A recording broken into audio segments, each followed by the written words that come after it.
this talk show. Hello, guys. My name is Nelson, My name is Bruno. and welcome again to our talk show. Today, we're gonna talk, as you could see here behind us, we're gonna talk about product owner because we see that a lot of people sometimes, ask us what would be the principal roles and attributes and activities that we and the Agile expect from a product owner. And I personally sometimes I have like concerns because at the same time we are looking like product owner that will be dealing with DevOps. We also have product owners that will also handle operations itself, where deliverables and business are totally different, right? So I think that we can start this one, and probably I'm gonna ask some questions, and I will let you guys to answer or helping us to comment, because it is a controversial role. Because I'll go over that deeper, yeah. So based on the grounds on Scrum, one of the attributes we'd expect from a product owner that he understands the business and pretty much the value behind the outcome expected by the teams in order to deliver, right? Yeah, so let's try to make it more transparent on what you mean by understanding the business. Okay. So what I think you're saying is that a product owner comes from the client or stakeholder.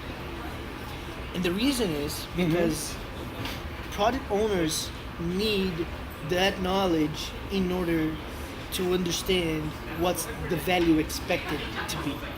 And in addition to that, to know how to apply and how to recover return on investment. That's something I read, which is basically what he was saying. Understanding the business from the client's perspective in order for the team, for the product to come out as valuable as expected based on the investment. Yes, but then it comes my concern and my personal question regarding, okay, how you will look at and the product owner will look at the return, as we call as ROI, but the return of investment on investment that related to people that do operations, because mostly at that time you won't see as an effective, like an iteration, let's say, like the first week, 2 weeks, or maybe after 3-4 months, what will be the return of investment? Because they are dealing with a huge contract where that contract is already established. So maybe it's not on the contract something that it will be a deliverable for operations, a return of investment, because they already signed a contract for a long period of time. But when you look at the perspective of DevOps, they are probably developing software and stuff and such. Maybe it comes the return of investment because they are investing on a solution where someone will build up that at a long period of time it will be a return of investment. So if they build up an application for a cell phone, for an example, they will spend money, right? But after some times, then will return on investment. Right. Because of the usage of the application or the solution. Yeah, so I thought about an example for operations from an infrastructure example. That's where you come from. So like you guys might, not all of you might know, but Nelson come from a area which is operations, but for infrastructure, which is supporting client tools, environment, and acting on issues and requests. Right? I come from different operations where our clients are our sellers, so it's a different kind of ticket that we handle. So an example that came up in a discussion in one of the workshops that I was part of for infrastructure is like one type of focus for that area is what is the SEV 1 or 2 or 3 that comes back frequently more often, because a SEV 1 is an issue. We work for them to support their needs, but if it's an issue, we shouldn't only resolve the issue, but we should work to prevent the issue. So if you get that, if you do value stream mapping, eventually one of the things that you will identify is that particular SEV1, that particular issue is recurring.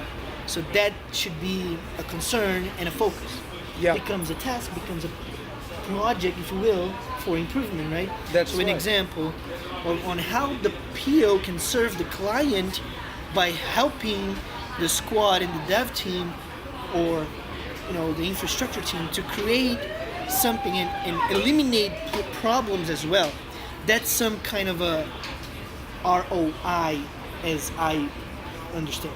Yeah, it makes totally sense, because it is one of the things that we are always saying, that for operations, one of the easiest way to start it is doing Kaizen, which is continuous improving. And I do understand that for a perspective from a customer, like with Net Promoter Score, like what is the level of satisfaction about the deliverables that the team Right. is providing. Maybe perhaps the feeling he had, it is how bad, like an outage, or when a server is always crashing or something, like frequently giving him like a headache. So what is the paper of the product owner is to tell to the team how bad it is, the expectation or the feelings or the satisfaction from the customer based on the recurrent issues on the infrastructure. So what we as a team, we will be able to do in order to prevent, because we cannot anticipate or think about it when a SEV1 might come up. Right. But there is a lot of degradation, because SEV1 does not mean like only when a server is down, but it is like an alert saying that if you don't take a fast action, a major issue might come up. Right. So there is two different ways that the product owner might be able to jump in and clarify the outcome he expects from the team. Not only closing SEV1s, but actually what is behind as a preventive. And we use like risk wall, issue bullseyes, like technique is to manage that. So the product owner can support the team and provide them the clarity about what they need to do to prevent and ensure that we try to eliminate as most as we can the recurrent issues, taken as infrastructure point of view. Yeah. In my area right now, currently we don't have a role for PO, but one example that I would give is, instead of having, like, you have a squad, a scrum master, and then you have a manager. That manager could act as a product owner, but his responsibility is to assure quality of that process. So making sure that process efficiency is improving, Kaizen is high, continuous improvement is actually part of the elements of the squad. It's one way that I've seen, because that eventually would help also in the management role, because by doing that you deliver value, and by delivering value on continuous improvement you save money by saving time. So the roles converge together. So I would recommend merging and actually giving that extra responsibility of a sort of a product owner to managers on operations that handle sales support. Yeah. What else the product owner do? Like, the Well, product owner represents the client. Represent the clients, will help to based on the grooming area, like, or the planning, iteration planning, if you will.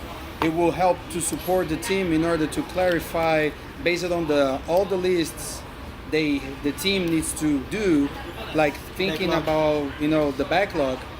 He will allow the team to clarify. He will help the team to clarify any questions regarding all the things the team needs to do. No matter if we are talking DevOps, or we are talking about contracts, or we are talking about infrastructure. So that's one of the questions, Bruno. I was thinking about it, because we got the squad leader in an area who handle HR, handle business results, different areas, right? Yeah. At the same level, we got the product owner that have the same view as business results based on. Right.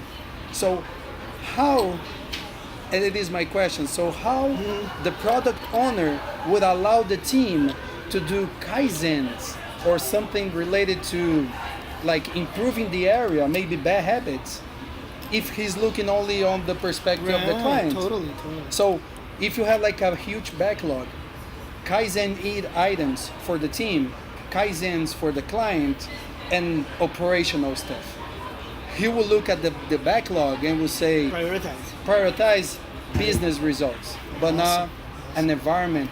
So I have a concern, and I was thinking when we decided to talk about product owner, and I'm dealing with different teams and ask myself, okay, we got this person that maybe is not on the planning because it's the role for the PO to be on the planning, but not the squad leader. Like the first line manager to look at the environment and say, okay, how we can balance and manage that. It's a shift. Yeah, it's a shift. You know, sometimes I'm totally difficult situation. And it's a challenge for you guys. But so we talk about optimize the backlog to clarify the outcomes. That's optimizing value of the product to be delivered, right? The other thing is already talked about managing the product backlog. So the product owner owns the backlog. He's the only one responsible with the prioritization. So product owner delivers to the squad the items to be delivered or to be further prioritized for the iteration. Okay, so guys, these are the features that are a priority. They will together come up to the pointing, to the sizing, and then they will focus on a sprint backlog. But the critical part here to remember is who prioritizes for the iteration is the product owner. And what you said, optimizing value is crazy. Yeah, super important. And I think that one of the things you were saying that to me it makes totally sense when we talk about principles. It's pretty important that the product owner have the clarity about the outcome expected. Yes. He will be the person that will bring the vision to the team, So he will heard a lot of things from somebody that is asking for the product owner, and he will need to transform that in a vision. Guys, I have a vision. And people, and when the team understand the value and understand the client, he will buy that vision because he's part of something. Nice. And when we talk about listen, iterate, it's pretty much important that the product owner listen each other. It's not heard, but listen. Listen carefully. Do powerful questions to make sure that the team have understand what he brought into the table.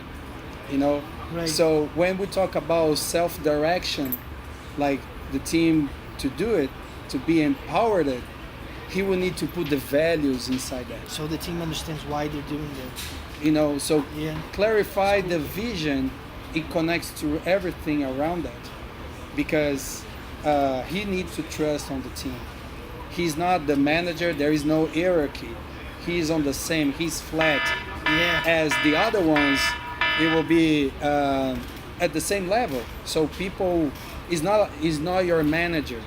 He's just into a different role and responsibility to bring the vision. So by that we can conclude that product ownership is not for everyone. It's a very challenging role. Product owner has to attain and gain the squad trust, scrum master trust, clients trust, stakeholders trust. It has to be someone with that ability to form relationships. And I believe this particular skill also relates to the scrum master, but the scrum master is focused with the squad and the PO, maybe a project manager, but the PO is it's with everyone. And translating a client's request into a product that requires vision and that unique way of delivering a message, which is a very interesting role, if you ask me. No, I do. I would like to do one day. I do, because maybe one customer, one client have different services or product. So maybe the squad will be only focused on that little piece of business, but the product owner knows everything about the client. So I think that the client relationship is pretty important, and maybe a squad member does not have that ability, either Yeah. the iteration manager. So we need to understand that to be a product owner, you should own that.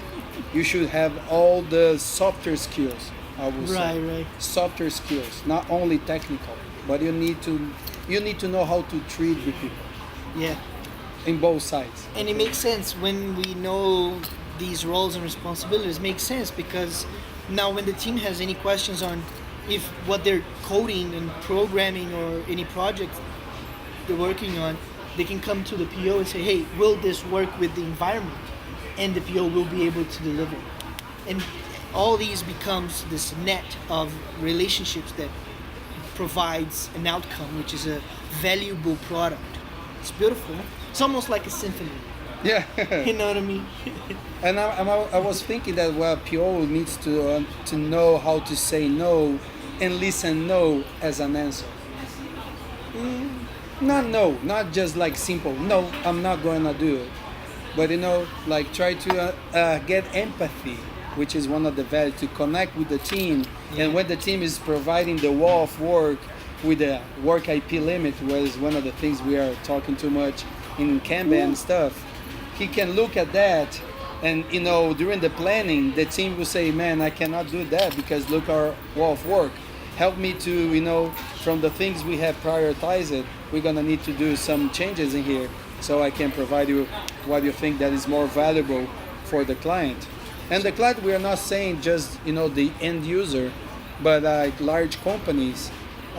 Maybe in operations we got roles as DPs, we got service delivery managers, we got server availability manager. Who is the customer for operations? Sorry, got a little bit of a problem with the glasses. No problem, man. So I think that's it. Not sure if you want to share. A lot of stuff. Yeah, a lot of stuff. I guess it's a good introduction. 18 minutes. When 20 minutes. Today's a special day, right? So we want to dedicate this episode to all women out there. We're nothing without you, and we have, a lot of role models, and we appreciate every single one. All, the world is a better place because we have women. So that's why these special love glass that our friends created as a bad habit glass is a special dedication to all women out there. I also have these that I got from a friend. See, so thank you, Carol, for this gift. She made me a button for the talk show. So this is the kind of sensitivity that we get from women. So thank you, all of you out there. We love you all. I'm waiting mine. Yeah, man. Well, okay. So thank you, all women. He said, you rock. You carry us on your body for like 9 months. I was asking myself, my mom like carrying me 9 months. 9 months, man. It's too much. It's a long Mom, time. I love you. Mom, I love you too. Probably I had This kicked is for her you. too much inside. Yeah, man, this is a powerful experience, right? So Yeah. we're forever thankful, and that's what At this we're here. life, we will never experience that, but who That's knows? true. In the next All right, one. so congratulations on Women's Day. Thanks for joining us. We'll see you on the next episode. Bye-bye. Later. Peace. Agile. Agile. G.